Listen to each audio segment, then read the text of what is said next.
بزرگوں بھائیوں اور عزیزوں، فقیر نے آپ کے سامنے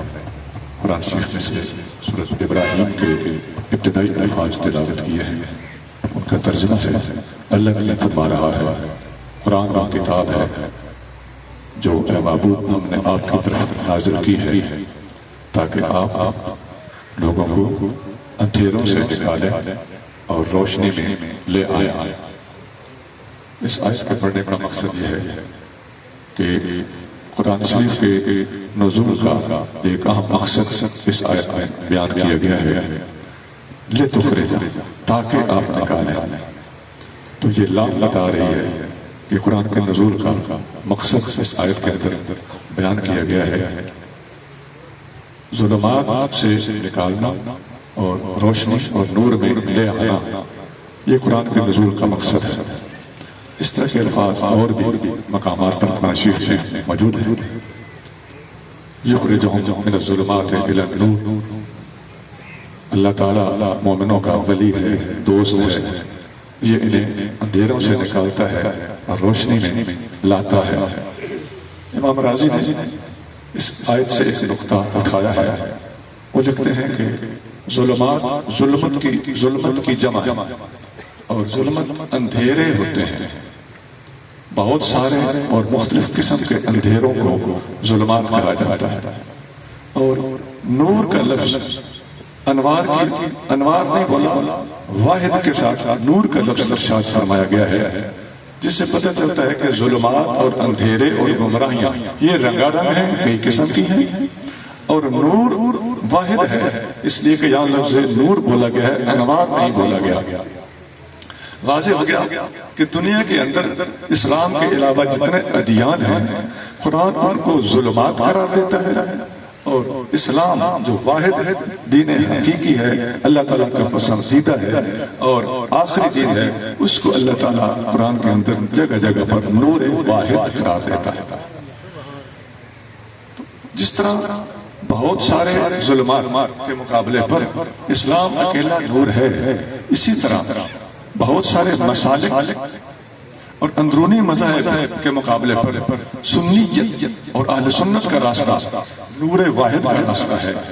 سارے ادیان کے مقابلے پر اسلام کو ترجیح حاصل ہے، اور سارے مسالک اور اندرونی مذاہب کے مقابلے پر سنیت کو ترجیح حاصل ہے۔ یہ سب ظلمات ہیں، ان کے مقابلے پہ نور واحد اکیلا یہ حق کے طور پر ایک سیپریٹ اور بالمقابل پیج کے اوپر موجود ہے۔ اس وقت آپ دنیا کا جائزہ لے لیں، اسلام کے مقابلے پر کھڑے ہونے والے تمام ادیان واقعی آپ کو ایک جیسا رویہ رکھنے کی وجہ سے ایک پیج پر نظر آئیں گے۔ انہیں ہم ایک پیج پر ایک جیسے ایک دوسرے سے ملتے جلتے اور ظلمات اکٹھے ظلمات قرار دینے میں کیوں حق بجانے میں، اس لیے ان سب کے رویے ایک جیسے ہیں، اور وہ سب تقریباً آپس میں اختلافات کو اتنا نہیں چھیڑتے، اسلام کے ساتھ اختلاف کو زیادہ چھیڑتے ہیں۔ اسلام کے اوپر ہر کوئی برستا ہے، اسلام کے خلاف مخالفت میں متحد ہونے کے حوالے سے بھی یہ ایک پیج پر کہلانے کے حقدار ہیں، اور ان کا طرز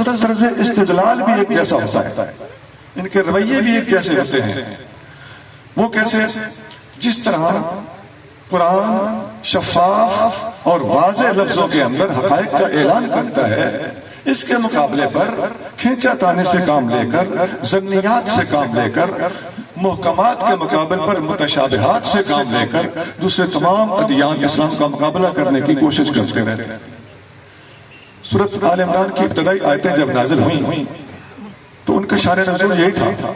کہ نجران کے عیسائیوں کا وفد نبی کریم صلی اللہ علیہ وسلم سے آ کے پوچھنے لگا، آپ کے قرآن میں ہمارے عیسیٰ علیہ السلام کو خدا کا کلمہ کہا گیا ہے، روح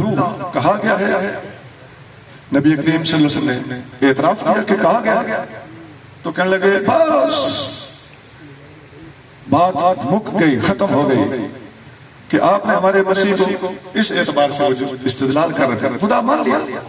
اس وقت اللہ تعالیٰ نے آیت نازل فرمائی کہ قرآن کی آیتیں کچھ محکم ہیں کچھ متشابہ ہیں، اور جن لوگوں کے دلوں میں کھوٹ ہوتا ہے وہ متشابہات کے پیچھے چلتے ہیں۔ محکم، واضح، صریح، قطعی، جو ثبوت میں بھی قطعی ہوں، دلالت میں بھی قطعی ہوں، ایسے الفاظ قرآن کے اندر موجود ہیں۔ لا الہ الا اللہ قرآن میں موجود ہے، قل هو اللہ احد قرآن میں موجود ہے، لا تقولوا ثلاثہ قرآن میں موجود ہے، تین خدا نہیں ہے، اللہ ایک ہے، اللہ کے سوا کوئی معبود نہیں۔ یہ میں نے جلدی جلدی ترجمہ کر دیا۔ ان آیتوں کے ہوتے ہوئے تم کلمۃ اللہ اور روح اللہ کا سہارا لیتے ہو۔ اس کی توجیہ یہ ہے کہ وہ تو اللہ کے کلمے کے دم کیے جانے کی وجہ سے ان کا حمل ٹھہرا تھا مادہ ماجدہ کے بطن اقدس میں، یا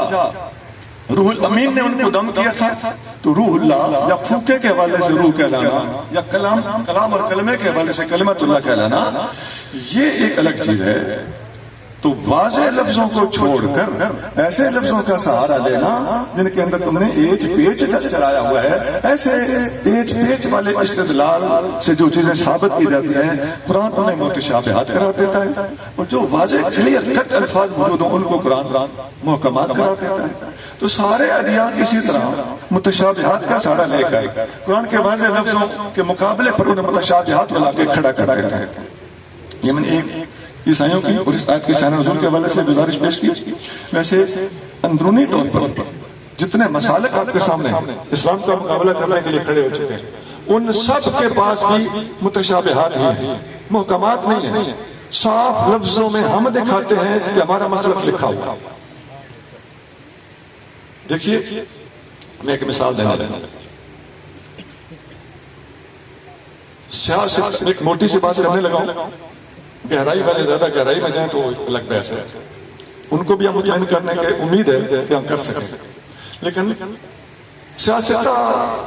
ہماری معروف ترین حدیث کی کتاب ہے۔ ختم نبوت کا مسئلہ سیاست میں سے ہر کتاب میں لکھا ہوا، اس کے علاوہ بھی بہت کتابوں میں، میں نے سیاست کا انتخاب اس لیے کیا کہ یہ زیادہ معروف کتاب ہے۔ حضور کریم صلی اللہ علیہ وسلم آخری نبی ہیں، قرآن کی آیت موجود ہے، سیاست میں سے ہر کتاب میں حدیث موجود ہے، اور الفاظ پھیر پھیر کر بیان کیے گئے۔ آخری ہونا، لفظ آخر بھی حدیثوں میں موجود ہے، لفظ خاتم بھی حدیثوں میں موجود ہے، لا نبی بعدی بھی حدیثوں میں موجود ہے، انا العاقب یہ بھی حدیثوں میں موجود ہے۔ اور عاقب وہ ہوتا ہے جس کے بعد کوئی نہ ہو، بل عاقب الذی لیس بعدہ نبی لیس بعدہ احد۔ بڑے واضح الفاظ، اول الانبیاء آدم آخرهم محمد صلی اللہ علیہ وسلم، ایسے کلیئر الفاظ ہیں کہ پہلے نبی آدم ہے، آخری نبی محمد ہے صلی اللہ علیہ وسلم۔ تو یہ میں نے جو کہا تھا کہ پھیر پھیر کے الفاظ لائے گئے ہیں، اتنی کلیئر، اس کے باوجود ختم نبوت کے منکرین طرح طرح کے تو جتنی یہ باتیں پیش کرتے ہیں ان محکمات کے مقابلے پر، ان قطعیات کے مقابلے پر، یہ محض متشابہات ہیں اور ظن سے درجے سے بھی نیچے کی باتیں۔ ہم صدیق اکبر اور فاروق اعظم رضی اللہ تعالیٰ کی افضلیت اور صدیق اکبر کا پہلا نمبر ہونا قرآن کی آیتوں سے بھی ثابت کرتے ہیں، اور نبی کریم صلی اللہ علیہ وسلم کی حدیثوں میں سے، سیاست میں سے، ہر کتاب کے اندر یہ مسئلہ دکھا سکتے ہیں۔ ہم ایک ساتھ اور بات کلیئر کرتے ہیں۔ آج کل رافضی خارجی کا رولا بھی بڑا بنا ہوا، کچھ لوگ کہہ رہے ہیں جی کچھ لوگ رافضیت کی طرف چلے گئے ہیں، کچھ خارجیت کی طرف چلے گئے، یہ جملہ ہی غلط ہے۔ جو رافضیت کی طرف چلے گئے ہیں واقعی چلے گئے، اور جن سنیوں کو خارجی کہا جا رہا ہے وہ خارجیت کی طرف نہیں گئے، ان کے اوپر یہ جھوٹا الزام۔ میں مثال دیتا ہوں، کوئی بندہ یہ ثابت نہیں کر سکتا کہ اگلے بزرگوں میں سے کسی نے، بات فیصلہ کرے گی اگلے بزرگوں کی روشنی، طے ہوگی اگلے بزرگوں کے فرمودات کی روشنی میں۔ کوئی مائی کا لال یہ ثابت نہیں کر سکتا کہ صدیق اکبر اور فاروق اعظم رضی اللہ عنہما کو افضل کہنے والے خارجی، کوئی ثابت نہیں، اگلے بزرگوں کی روشنی۔ اور ان کو افضل نہ ماننے والا رافضی ہے، یہ ہم جگہ جگہ واضح الفاظ جو بات ہوتی ہے، کلیئر بات، یہ بھول بھلیاں نہیں چلیں گی یہاں پر۔ کوئی بندہ یہ ثابت نہیں کر سکتا کہ حضرت امیر معاویہ رضی اللہ عنہ ادب کرنے والا خارجی ہوتا ہے، دکھاؤ کس نے لکھا ہے۔ ہم یہ جگہ جگہ دکھا سکتے ہیں کہ ان کی مخالفت کرنے والے رافضی۔ ایک مخصوص ہستی کے ایمان کی بحث چلتی ہے، میں نام نہیں لے رہا بھائی، کوئی بندہ یہ ثابت نہیں کر سکتا کہ ان کے ایمان کو تسلیم نہ کرنے والے خارجی ہوتے ہیں، اگلے بزرگوں کی روشنی، فرمودات کی روشنی کوئی یہ ثابت نہیں کر سکتا۔ اور ان کے ایمان کے قائلین یہ عقیدہ رافضیوں کا عقیدہ ہے، یہ ہم درجنوں کتابوں میں دکھا سکتے ہیں، زینی دہلان کا قول بھی ہم دکھا سکتے ہیں، ان کی شرک کی کتاب بہت جگہ لکھا۔ یہ میں نے چند ایک مثالیں دی، ختم نبوت سے بات میں نے شروع کی، اور یہ اس وقت کے ٹپکتے موضوعات ہیں، اس لیے میں نے ان کو بطور تفصیل کوٹ کیا ہے، ورنہ جتنے بھی اسلام کے مخالف اس وقت طبقے کھڑے ہیں سب کے پاس ظنیات ہیں، متشابہات ہیں، کچی پکی باتیں ہیں، چونکہ چنانچہ ہے، اگرچہ مگرچہ ہے، لہذا اس لیے ہمارے پاس کلیئر الفاظ موجود ہوتے ہیں۔ یہ سارے کے سارے کچھ کفار کی مثالیں،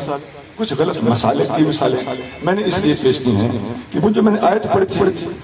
کہ اسلام کے مقابلے پر سب ظلمات، یہ ظلمات ایک پیج پر میں نے شو کی، واقعی ان کا رویہ، طرز تحقیق، ان کے انداز ایک جیسے، اسلام کے مقابلے پر کفر ایک پیج پر، اسلام الگ پیج پر، سنیت کے مقابلے پر تمام مسالک ایک پیج پر ظلمات کی حیثیت سے، اور سنیت کے مقابلے پر دوسرے پیج پر نور واحد کی حیثیت سے۔ میرے بھائیو، اس وقت ہمیں جس چیز کی اشد ضرورت ہے، ان ھذا القرآن یہدی للتی ہی اقوم، اگر آپ مضبوط جگہ پر پہنچنا چاہتے ہیں، صحیح راہ عمل اختیار کرنا چاہتے ہیں، راہ ہدایت پہ چلنا چاہتے ہیں، زندگی صحیح کامیاب طریقے سے گزار کر بالآخر جنت کے حقدار بننا چاہتے ہیں، تو وہ اقوم جو چیز ہے وہ صرف آپ کو قرآن کے پاس ملے گی۔ قرآن کو اقوم کہا گیا ہے، قرآن اقوم چیز تک اور مقام تک پہنچاتا ہے، اور اقوم کے ہوتے ہوئے قائم کی ضرورت نہیں رہتی۔ قائم اور اقوم میں فرق ہے، ہمارے پاس اللہ کا دیا ہوا اقوم موجود ہے۔ تو اسی لیے